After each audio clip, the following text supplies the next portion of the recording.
ये कैसे पुराने पाकिस्तान में हमें पहुंचा दिया है इन लोगों ने, जहां आइन और कानून से खिलवाड़ हो रहा है। जब स्पीकर ही सबसे बड़ा मसला बन जाएं और स्पीकर ही जब हाउस को चलने ना दें तो फिर क्या रास्ता रह जाता है? आपके ख्याल में पंजाब में जो हो रहा है सियासत है? मैं इससे छिछोरेपन के अलावा कुछ नहीं कर था। नवाज शरीफ साहब का एक ट्वीट भी सामने आया जिसमें उनका कहना था कि मेरी परवेज मुशर्रफ से कोई जाती दुश्मनी या अनाद नहीं है। कोई भी शख्स जब तकलीफ से गुजर रहा हो तो हम उसके लिए दुआ ही कर सकते हैं। जनरल मुशर्रफ से अगर इसको दुश्मनी नहीं है तो इसका मतलब है इसकी रूह जमीन पर किसी से दुश्मनी नहीं है। आरफीन मुझे बहुत दिल से अजीज हैं, उनका डिक्टेटरशिप पसंद कहना जो है ये मेरे लिए हजम होना मुश्किल है। सब्सक्राइब करें और बेल दबाएं ताकि कोई खबर रह न जाए।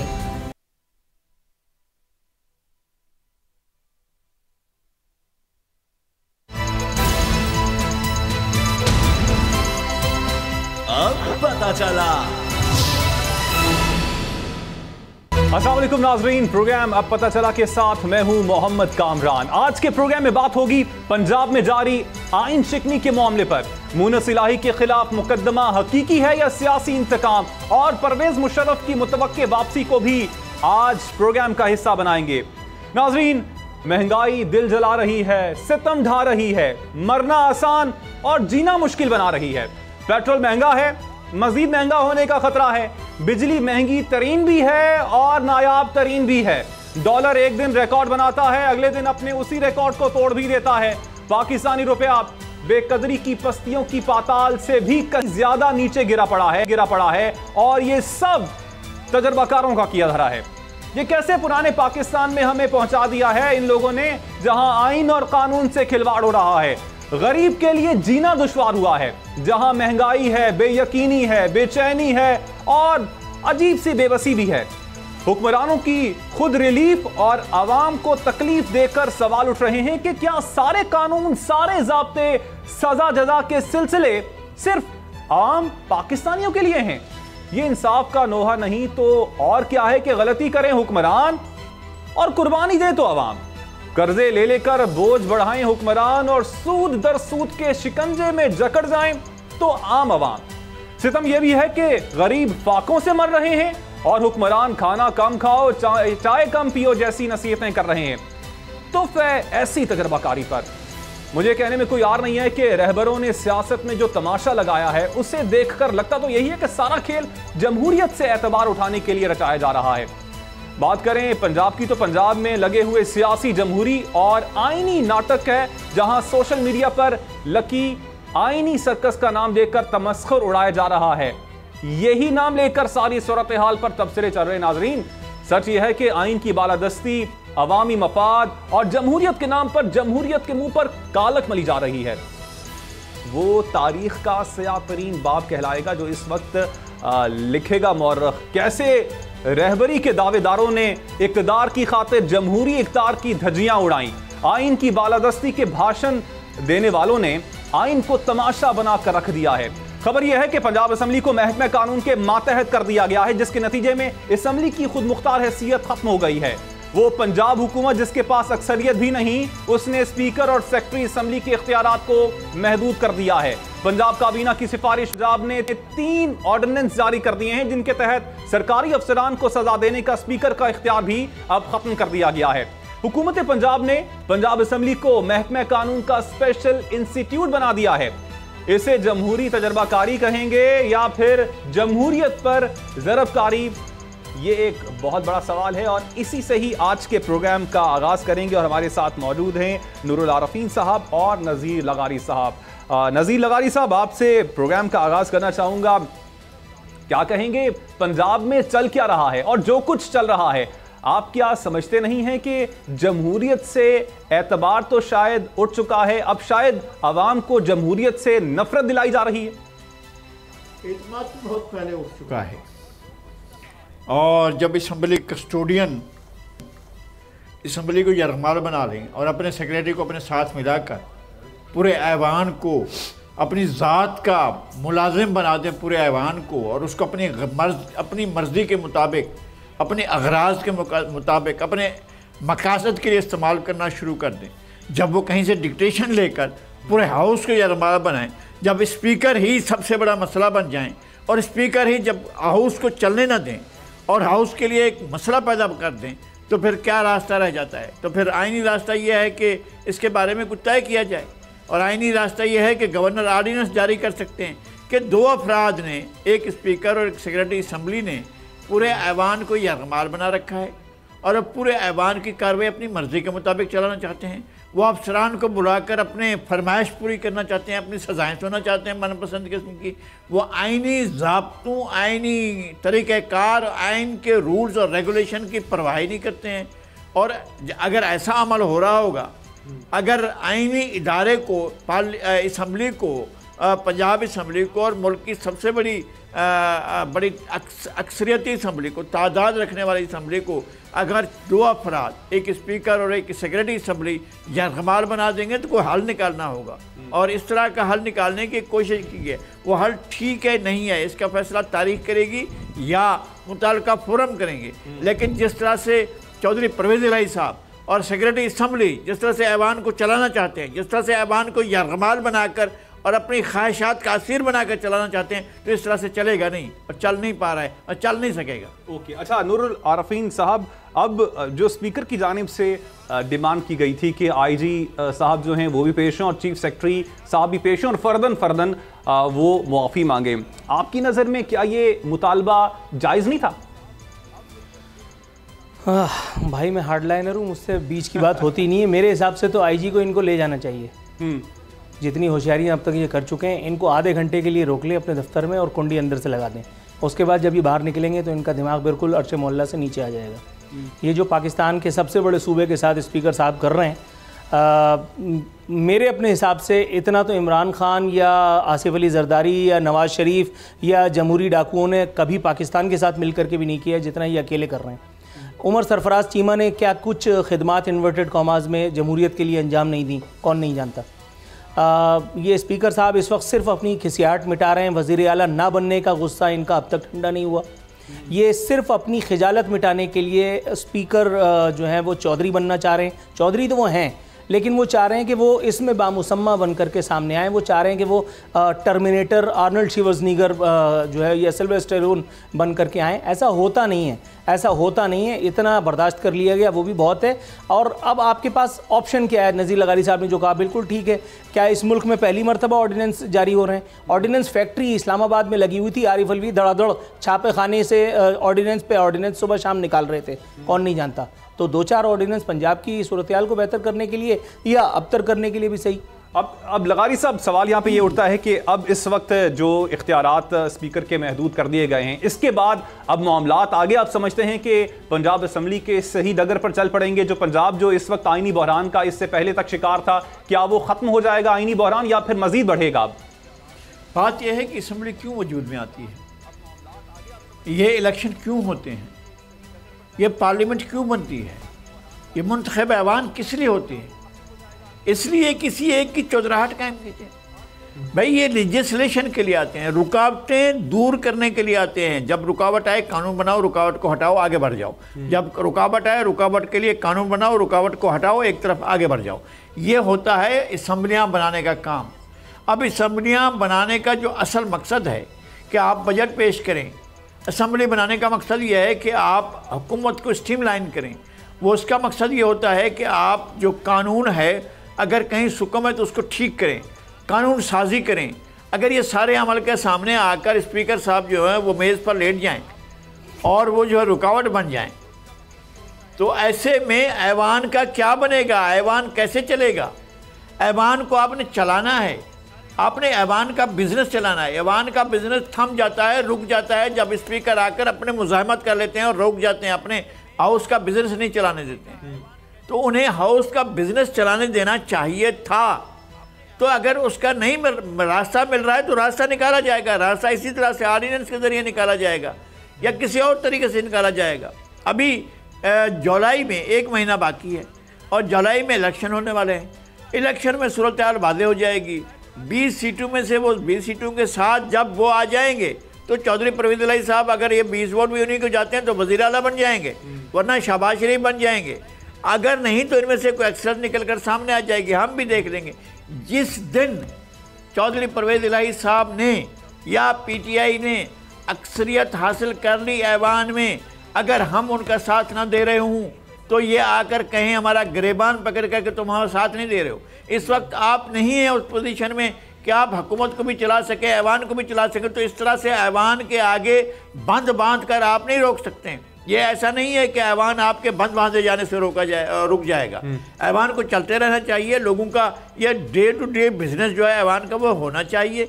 आप रुकावट डालकर बैठे हैं, पेश हूँ IG साहब पंजाब, पेश हूँ चीफ सेक्रेटरी साहब पंजाब, पेश हूँ, उसके बाद हम बिजनेस चलाएंगे। तो ऐसा तो नहीं हो सकता है भाई साहब। अच्छा, अब नूर साहब, जो पंजाब हुकूमत है, क्या वो एक्सपेक्ट कर रही थी कि राजा रियाज जैसी ऑपोजिशन होती जिस तरह के हमारे साथ कौमी असम्बली में मौजूद थी और आराम से ना कोई एहतजाज होता, ना कोई बात करता, आराम से हमारा जो बजट था वो पेश भी होता और मंजूर भी हो जाता। अब अगर वैसी सूरत हाल नहीं है तो इनको खुद ही अब पॉलिटिकल ये खुद इतने बड़े प्लेयर्स हैं और इतने अरसे तक हुकूमतें करते रहे हैं, तो मामलात को सेटल डाउन कर लेना चाहिए था। अब जो परवेज़ इलाही हैं वो भी बहुत पुराने सियासतदान हैं, यकीनन वो भी समझते। अच्छा, आपके ख्याल में पंजाब में जो हो रहा है ये सियासत है? मैं इससे छिछोरेपन के अलावा कुछ नहीं कर था। नून लीग दावपेच की माहिर है। आप पीपल्स पार्टी को कह लें, JUI को कह लें, इमरान खान साहब जो कुछ करते चले आए बहैसियत इंडिविजुअल, यानी अपोजिशन लीडर जो उन्होंने तिगनी का नाच नचाया था नवाज शरीफ और उसकी सरकार को, वो तो था सियासत, वो तो चलो समझ में आ रहा था। लेकिन ये जो स्पीकर पंजाब असम्बली जो कुछ कर रहे हैं इसे सियासत कौन कहेगा अकल का अंधा? कम से कम मैं तो नहीं कहूँगा, जितनी थोड़ी बहुत मैट्रिक तक तालीम मैंने हासिल की है, ये सियासत नहीं छिछोरापन है। इससे पहले उमर सरफराज चीमा जो कुछ कर रहे थे वो छिछोरेपन की बदतरीन मिसाल थी। आरिफ अलवी अब तक जो झक मारते रहे हैं वो छिछोरेपन की बदतरीन मिसाल है। इनकी वफ़ादारियाँ रियासत के साथ नहीं, हुकूमत जो है उसके साथ भी नहीं, इनकी वफ़ादारियाँ कहीं और थीं। और ये बात हम खुल करके डिटेल में मुतअद्दिद मरतबा कर चुके हैं। कार्य सरकार को नज़ीर लगारी साहब जो कह रहे हैं वो चलना होता है भाई मेरे। पाकिस्तान के सबसे बड़े सूबे में आप बजट नहीं पेश होने दे रहे हैं, किस तरह से गवर्नेंस जो है वो चलेगी? आप गवर्नेंस का ताना तो दे रहे हैं लेकिन उनकी टांगें भी आपने बांधी हुई हैं, आप उनको चलने भी नहीं दे रहे। 2.5 आदमी की अपोजिशन, यार कोई खुदा का खौफ करो, कोई खुदा का खौफ करो। इस तरह से नहीं होता। मतलब कोई पॉलिटिकल मैच्योरिटी का सबूत भी देना होता है। और पंजाब के चौधरियों से, गुजरात के चौधरियों से इस किस्म की, मतलब मैं परवेज़ इलाही साहब को जितना थोड़ा बहुत मैंने उनकी सियासत को स्टडी किया है, मैं ईमानदारी की बात है बड़ा मायूस हुआ हूँ। इस किस्म की सियासत उन्होंने ज़िंदगी में शायद नहीं की इससे पहले, जैसा कि वो अब कर रहे हैं, और हमें दिन ब दिन मायूस होते चले जा रहे हैं। अब प्रोग्राम के सिलसिले को आगे बढ़ाते हैं, कुछ FIA की बात भी कर लेते हैं। और साथ साथ जब FIA की बात होती है हमारे जहन में शहबाज शरीफ, हमजा शहबाज तो आते हैं, लेकिन आज FIA ने 2 गिरफ्तारियां की थी और साथ साथ मुनस इलाही साहब भी FIA के दफ्तर में पेश हुए। लेकिन क्योंकि दफ्तरी औकात ख़त्म हो चुके थे इसलिए ना तो वहाँ पे ऑफिसर कोई मौजूद था, वो प्रेस कॉन्फ्रेंस करके चले गए। लेकिन जैसा कि हमें याद होगा कि जब हलफ उठाया था वज़ीर आज़म पाकिस्तान शहबाज शरीफ साहब ने, तो उन्होंने कहा था किसी किस्म की कोई हम सियासी इंतकाम का निशाना नहीं बनाएंगे और किसी किस्म की कोई सियासी गिरफ्तारी हम नहीं करेंगे। लेकिन इसके बरक्स होता हमें दिखाई दे रहा है। नज़ीर लगारी साहब, आप कैसे देखते हैं FIA को एक बार फिर से ये हुकूमत भी अपने सियासी मकासद के लिए इस्तेमाल कर रही है और अपने सियासी ओपोनेंट जो हैं उनको गिरफ्तार करके उनसे चीज़ें निकलवाने की कोशिश की जा रही है? एक हमारे दूसरे चैनल में एक हमारी खातून एंकर ने इंटरव्यू किया था जनाब चौधरी परवेज़ इलाही साहब का, जिसमें उन्होंने कहा था, बिल्कुल आखिरी दिन थे, और वो बता रहे थे कि मुनस इलाही को गिरफ़्तार करने के लिए इमरान खान की बेताबियाँ आसमान पर हैं। और वो इसलिए आसमान पर थीं कि वो वहाँ पर पींगें बढ़ा रहे थे जरदारी साहब के साथ और शहबाज शरीफ साहब के साथ, और उनके घर के दरवाज़े और उनके दिल के दरवाज़े खुले हुए थे। आखिरी वक्त वो वज़ारत आला की सनद लेकर चले भी गए थे, फिर उस तरफ चले गए, ये उनकी अपनी मर्ज़ी है। लेकिन उससे पहले उन्हें ख़तरा यही था कि उनके बेटे को गिरफ्तार किया जा रहा है। ये उन्होंने अलग ऐलान कहा था, किसी को छुप कर नहीं कहा था। अच्छा, उनकी इसीलिए हो रही थी कि ये लोग इमरान खान की जानिब चले जाएं। और अब इस वक्त जो कुछ पंजाब में हो रहा है, क्या आप ये नहीं समझते हैं उसी सियासी बहरान को ख़त्म करने के लिए प्रेशराइज किया जा रहा है ताकि अपना काम निकलवा सकें? उन पर सियासी बहरान का मसला ये है कि मुनस इलाही साहब इस ख़ानदान के वो चश्मो चराग हैं जिनके बारे में हमेशा क्वेश्चन रहे हैं, आज से नहीं है। ये 5-8 साल पहले से भी ये सवाल रहे हैं और ये सवाल आज भी मौजूद हैं। उनके बारे में, उनके दास्तानों के बारे में, उनके किस्सों के बारे में बहुत कुछ हम भी सुना करते हैं, लेकिन जब तक कोई कंक्रीट चीज़ लेकर आया, FIA ले आए, नैब ले आए, कोई भी ले आए, तब तक हमें भी मालूम हो जाए कि जनाब किस मामले में क्या क्या चीज़ें हैं।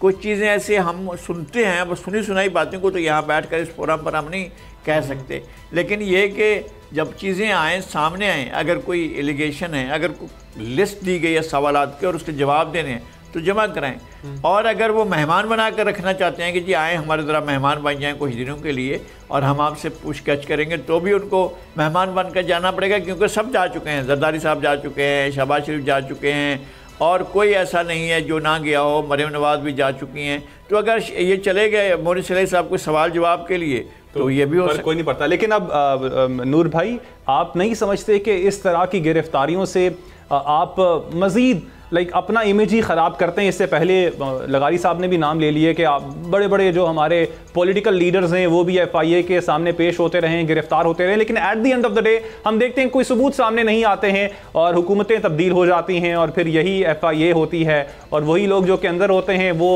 मसनद इक़्तिदार होते हैं और फिर वो लोग जिन्होंने उनको अंदर किया होता है उनको अंदर कर रहे होते हैं। तो ये तो पॉलिटिकल गिमिक्स ही चल रहे हैं। फिर इसमें कोई दो राय नहीं कि मोहन सलाही की FIA में तलबी से बज़ाहिर सियासी इंतकाम का तासुर उभरता है, 200% ऐसे ही है। लेकिन यहाँ आपको मौजूदा हुकूमत के उस एक स्टांस को भी मद्देनज़र रखना होगा जिसमें उन्होंने क्लियर कर दिया है कि ये सब काम पिछली हुकूमत में तय पा चुके थे और अब ये सिर्फ प्रोसीजरल काम हो रहा है जो इस वक्त रस्मी कार्रवाई हो रही है। आपको ये भी याद रखना होगा कि मोहन सलाही वॉज द वन के जिनको वज़ीर न बनाने के लिए इमरान खान साहब बहैसियत वज़ीर आज़म पाकिस्तान मुसिर थे, because of his so called जो दयानतदारी है इन्वर्टेड कॉमाज में। उसके बाद फिर सियासी हालात कुछ इस तरह के हुए कि इमरान खान साहब अपने मुतालबे पर कायम न रह सके और नज़रिए ज़रूरत के तहत मोहन सलाही को वज़ारत आबी वसाइल मेरे ख़्याल है मरहमत फरमा दी गई और आज उनकी गिरफ़्तारी के ऊपर सवाल उठाया जा रहा है, जो कि उठाया भी जाना चाहिए था, क्योंकि सर्कमस्टांसेस इस वक्त ऐसे हैं कि ये सब चीज़ें हुकूमत के ख़िलाफ़ जाती दिखाई दे रही हैं और मोहन सलाही बज़ाहिर मासूम बनते दिखाई दे रहे हैं, लेकिन हैं कवाकिब कुछ नज़र आते हैं कुछ।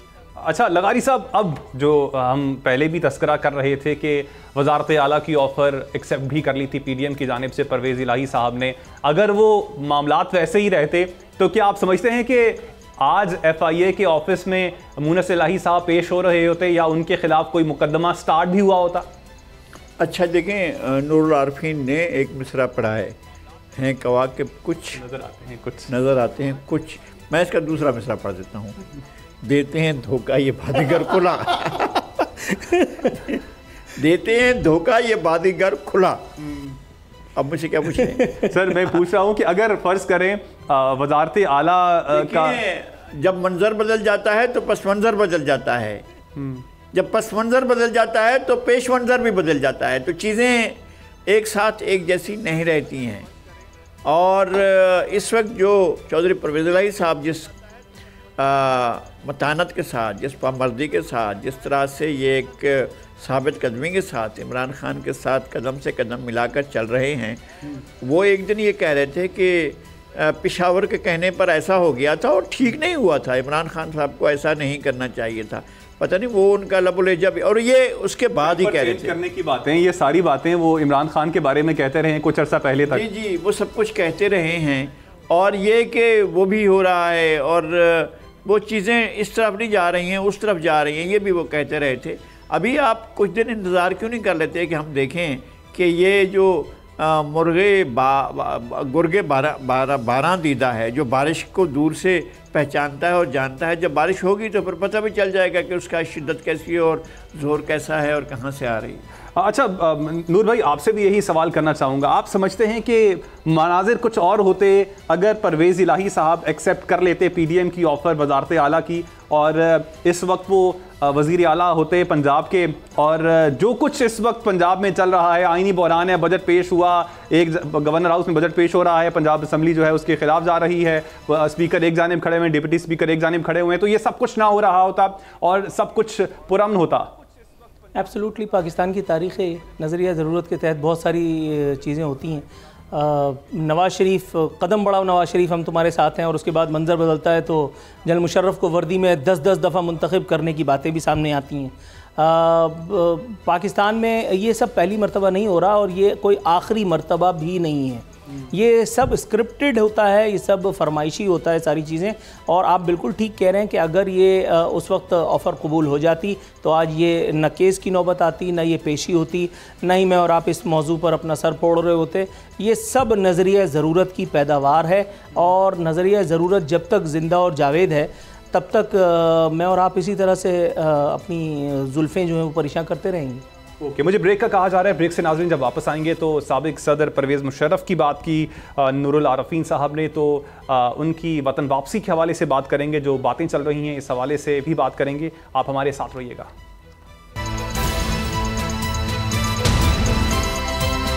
अब पता चला।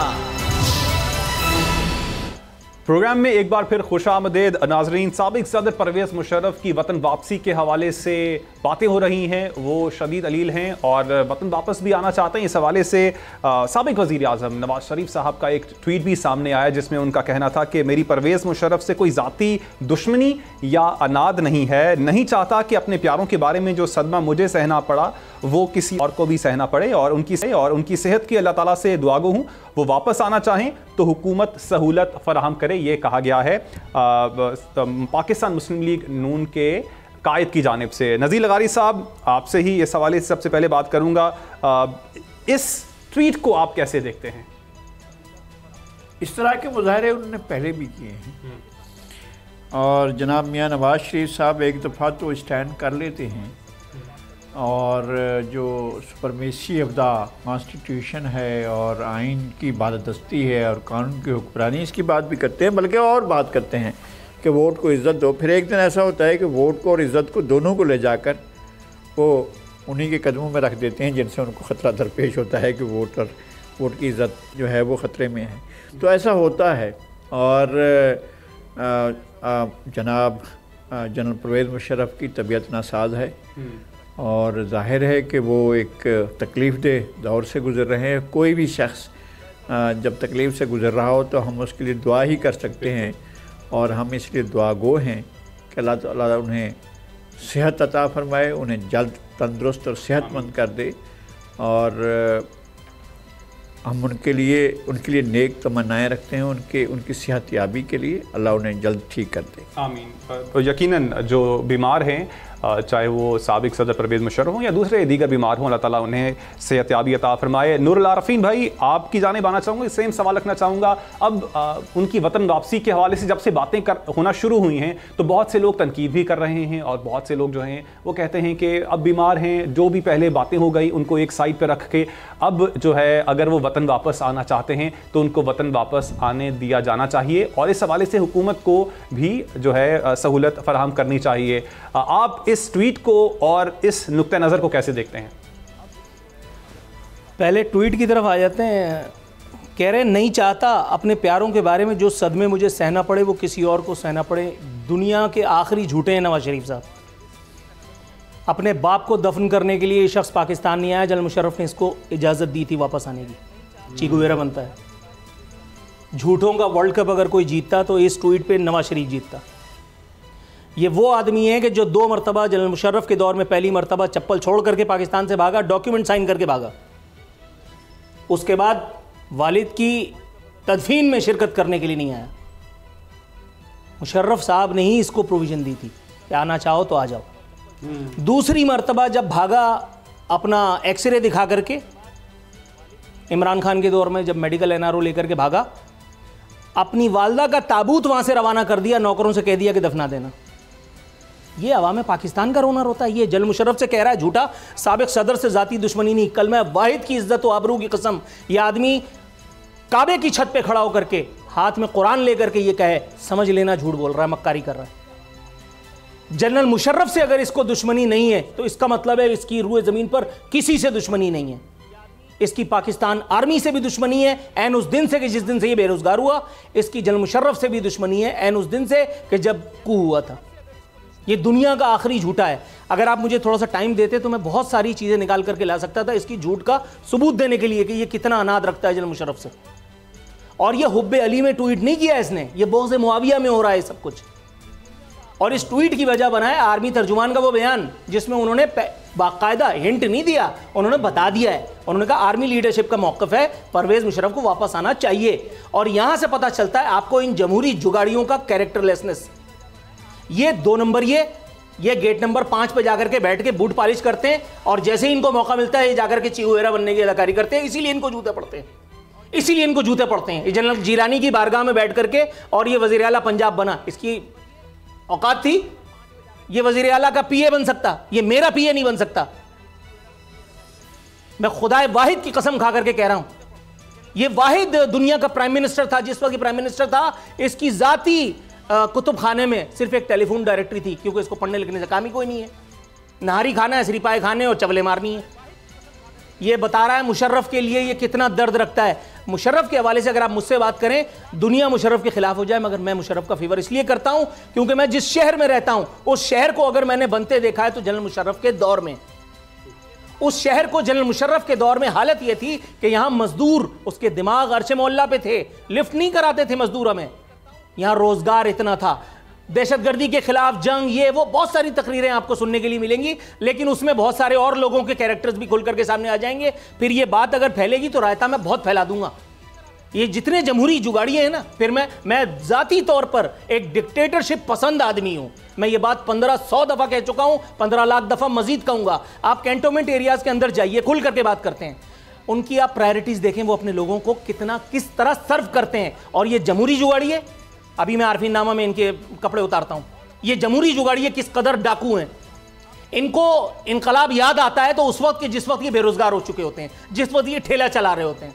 इख्तिदार में जब ये होते हैं तो इनको अवाम की चीखें सुन करके कुछ पता ही नहीं चलता। अब इस वक्त आप देखें जो लोग बेरोजगार हुए उनको भी अवाम से बड़ी हमदर्दी हो गई है कि जी बिजली महंगी हो गई है, तुमने क्या किया था, इस बारे में अगर जाएंगे तो रावी को मौत पड़ जाएगी। तो इसलिए जनरल मुशर्रफ का आना, यार मतलब अंधी लगी है। जो आदमी 2 जंगें लड़ गया, आप उसको मतलब उसके ऊपर क्रिटिसिज्म कर रहे हैं, लेकिन इसके अलावा जिन लोगों ने जो कुछ किया उसको क्यों नहीं किया था? याया खान को, उसको भी तो झंडे में लपेट के आपने दफन किया था। वो तो पाकिस्तान तोड़ने का जिम्मेदार था भाई। वहां गलत था, यहां गलत मुझे नजर नहीं आ रहा। और अगर दुनिया कहे तो भी मैं नहीं मानूंगा, अगर ये हट की बात है तो भी मैं नहीं मानूंगा। उससे ज्यादा इंटेलेक्ट इन सियासतदान, इन सो कॉल्ड सियासतदानों का, इन जमहूरी डाकुओं का मैंने नहीं देखा। ये जो मीडिया पे बैठ करके मैं जो इतनी लंबी जुबान से झाड़ू दे रहा होता हूं ना सेट पे, इसकी वजह भी जनरल मुशर्रफ है। मुझ जैसे लोगों को बाकायदा टीवी सेंटर के करीब घुसने की इजाजत नहीं थी। ये प्राइवेट टेलीविजन चैनल आपके ख्याल में ये खोलना किसका काम था? ये मुशर्रफ का। और ये बेरहम बेशरम मीडिया ये अपने ही मालिक को, अपने ही आका को खा गया। उस एक सियासतदान के चक्कर में जो काला कोट पहन करके आया था, जिसका काम था इंसाफ देना, लेकिन चीफ तेरे जानिसार बेशुमार बेशुमार। और उसके बाद उन जानिसारों ने इसी नारे को जो मोड़ा तो मैं टेलीविजन पे बता नहीं सकता उस चीफ ने कितनी चीखें निकलवाई हैं। जनरल मुशर्रफ का राइट है, जनरल मुशर्रफ का हक है, उसको पाकिस्तान वापस आना है। उसको वापस आने से इनका बाप भी नहीं रोक सकता। True that. लगारी साहब, अब इस तरह के ट्वीट्स जब सामने आते हैं और ख़ास तौर पर एक बड़ी जमात के लीडर जो हैं उन्होंने ट्वीट किया, और जिस तरह के नूर साहब ने बात भी की कि अगर वो ये कहते हैं कि उनकी कोई ज़ाती अनाद नहीं है तो ये तो बात बिल्कुल झूठी है। इस तरह के ट्वीट्स करने के बाद क्या लीडर्स जो होते हैं वो अपने ही वोटर्स को क्या कंफ्यूज नहीं कर रहे होते कि वो किस चीज़ को माने? जैसे पहले जो आप बात कर रहे थे उसको माने, या फिर अब जो आप बात कर रहे हैं उसको हम तस्लीम करें? मेरे ख्याल में वो एक तासुर पैदा करने की कोशिश होती है कि मुश्किल वक्त में हम बहुत नरम दिल होते हैं। मेरे ख्याल में इस तरह का तासुर पैदा करने की कोशिश होती है। आरफीन मुझे बहुत दिल से अजीज़ हैं और जब से हम साथ प्रोग्राम कर रहे हैं मुझे बहुत कम मौका मिलता है कि मैं इनके साथ बहस करूं। अच्छा, उनका डिक्टेटरशिप पसंद कहना जो है ये मेरे लिए हज़म होना मुश्किल है। मैं इनको बहुत अजीज भी समझता हूँ।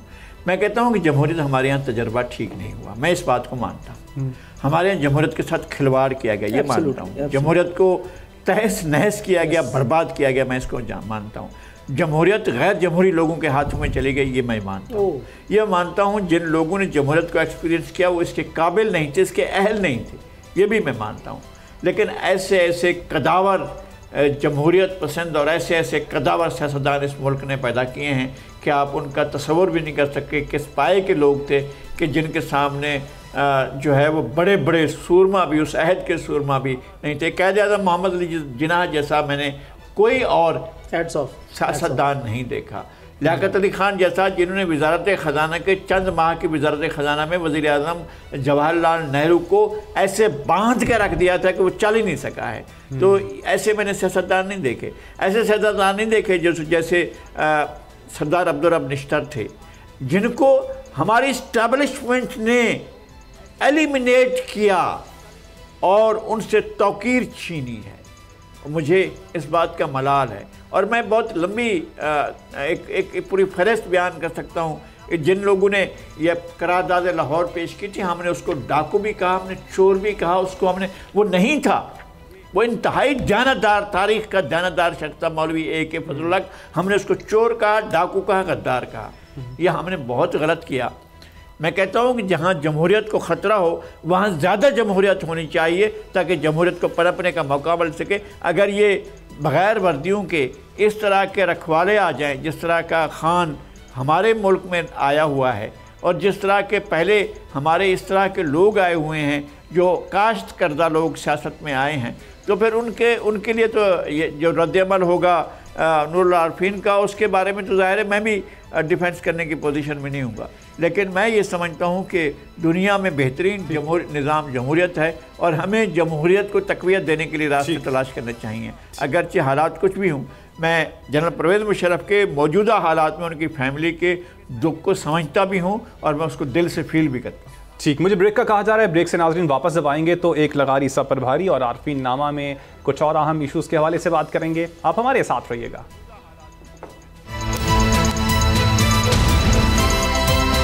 अब पता चला प्रोग्राम में एक बार फिर खुशामदीद। नाजरीन, हम बात करेंगे एक लगारी सबसे भारी में। आज इलेक्शन कमीशन की जानिब से जो असासों के हवाले से तफसीलात पेश की गई हैं, वज़ीर आज़म शहबाज शरीफ और चेयरमैन तहरीक इंसाफ इमरान खान के साल 2021 के असासों की तफसीलात पेश की गई हैं। लगारी साहब, असासों की तफसीलात सामने आ चुकी हैं, मज़ीद आप बताइएगा। इमरान खान साहब के असासों की तफसील ये है कि 14 करोड़ 21 लाख के मजमूई असासे हैं। ज़ाहिर है उसके अंदर बनी गाला का घर शामिल है, ज़मान पार्क लाहौर का घर भी शामिल है और भी उनके जायदादें हैं। भक्कर में हैं, 3 विरासती जायदादें हैं और ग्रैंड हयात टावर जिसका बड़ा मसला चलता रहा है और जिसमें बड़े लोगों के हैं, और वो तो एक जो चीफ जस्टिस साहब थे वो उसको गिराना चाहते थे, लेकिन बहरहाल नहीं गिरा पाए, उनकी हिम्मत ही नहीं थी गिरा पाते। तो एक तो वो उनमें वहाँ उनके 2 अपार्टमेंट्स जो हैं उनकी भी मालियत एडवांस दिया हुआ, उनने 1 करोड़ 19 लाख रुपए का। तो ये उनके असासे जो हैं, ये बताया गया 6000 कनाल का घर है बनी गाला में। 6000 मरले जी, 300 कनाल जी। तो इस्लामाबाद शहर में अगर 14 करोड़ का एक घर मिल जाए 500 गज़ का, 500 गज़ की तकरीबन 506 गज़ की एक कनाल होती है, अगर उसकी मिल जाए तो बहुत से बेचारे परेशान हाल ग्राहक जो हैं मिल जाएंगे। और इसके अगर कोई 5 अरब की मालियत भी अगर कोई कह दे तो मेरे ख्याल में बहुत कम होगी।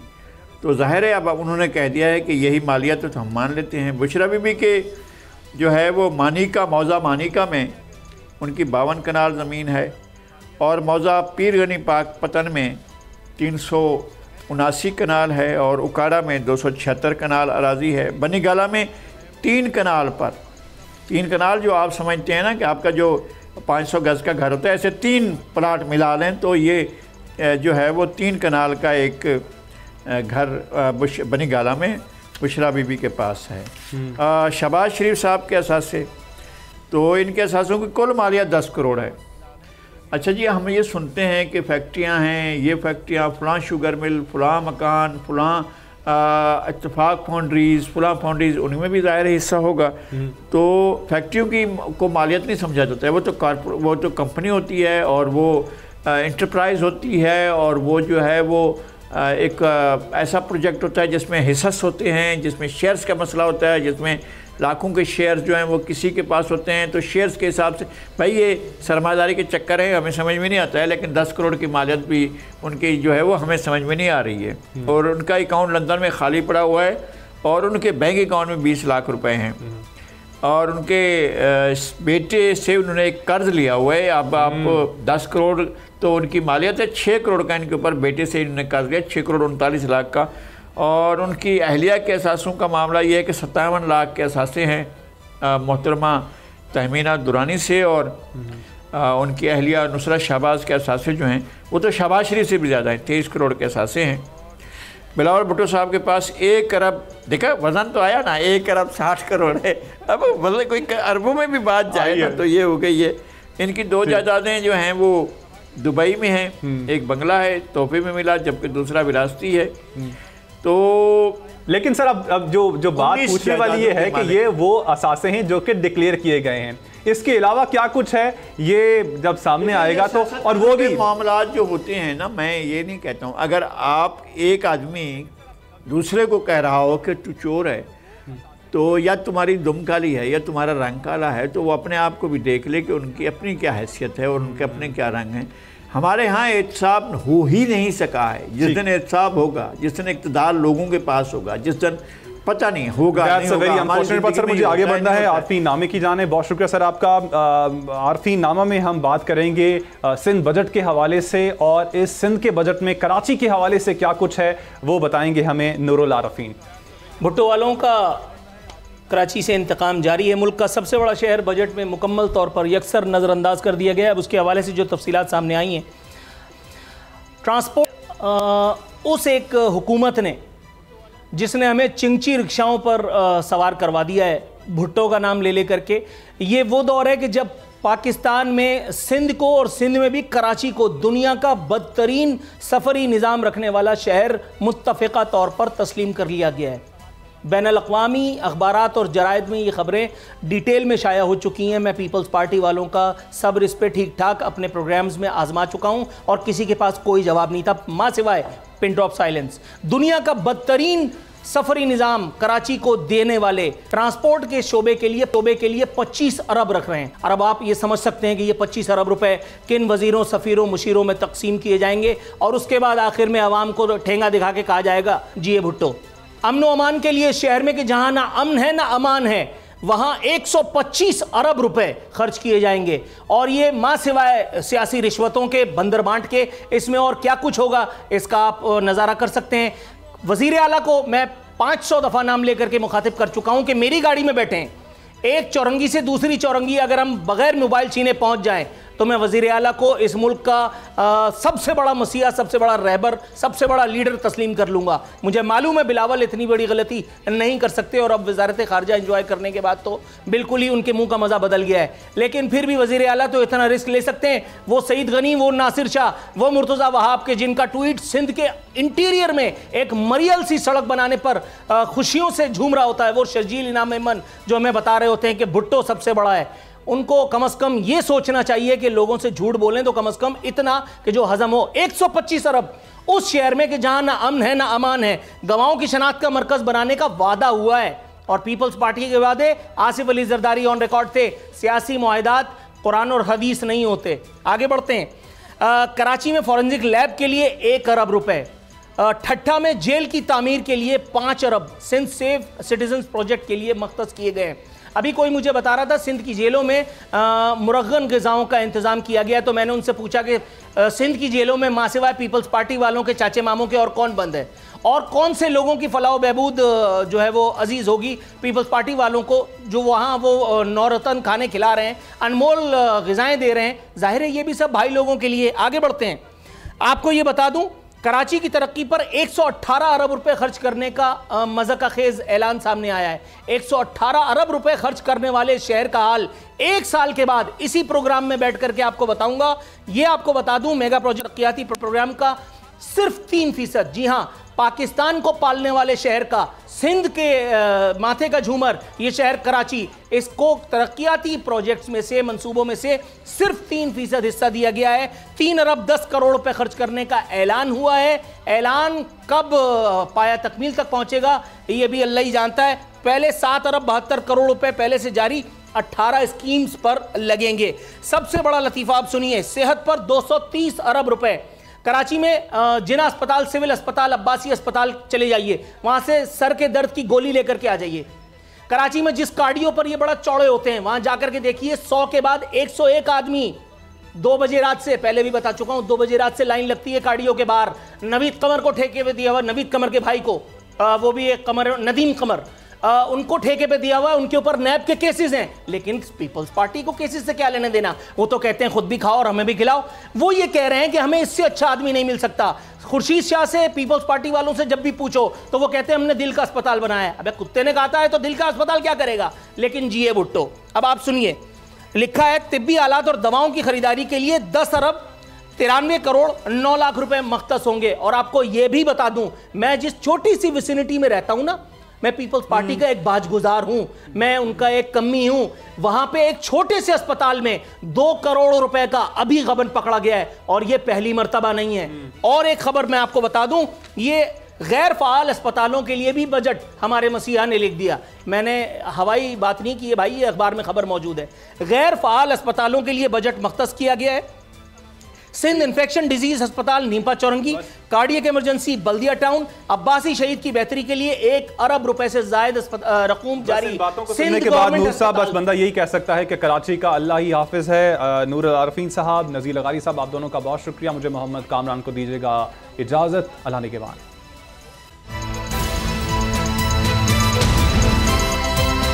अब पता चला। सब्सक्राइब करें और बेल दबाएं ताकि कोई खबर रह न जाए।